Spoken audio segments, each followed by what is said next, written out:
हे स्त्री आधार केंद्राच्या वतीने आयोजित केलेलं हे तिसरं प्रशिक्षण आहे आणि या प्रशिक्षणाच्या मध्ये हुंडाबळी, कौटुंबिक छळ या कायद्यांच्या बरोबरीने आपत्तीमध्ये कशा स्त्रियांनी काम करावं, त्याचबरोबर अग्निशमन दलाची प्रात्यक्षिकं आणि त्याची माहिती की आग लागली तर कुठे फोन करायचा, कशी मदत करायची. विशेषतः गणेश उत्सवाच्या पार्श्वभूमीवरती गणेशोत्सव जवळ येतो आहे, नवरात्र उत्सव येतो आहे.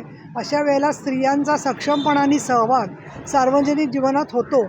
त्या अनेक वर्षापासून आम्ही जवळजवळ 16 वर्षापासून हा उपक्रम घेतो आहे की विविध पोलीस स्टेशनशी संबंधित दक्षता कमिटीच्या महिलांना आणि ज्यांना कामाची आवड आहे त्या स्वयंसेवकांचं आम्ही प्रशिक्षण घेतो.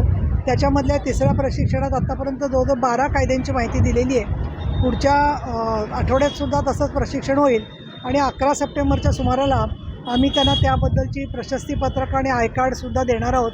या महिलांचा उत्साह पाहिला आणि प्रशिक्षण पाहिलं तर स्त्री आधार केंद्राचं जे समाजाला आधार देण्याचं काम आहे ते काम त्याच्यातून चांगलं सार्थ होतं आहे असं मला वाटतं.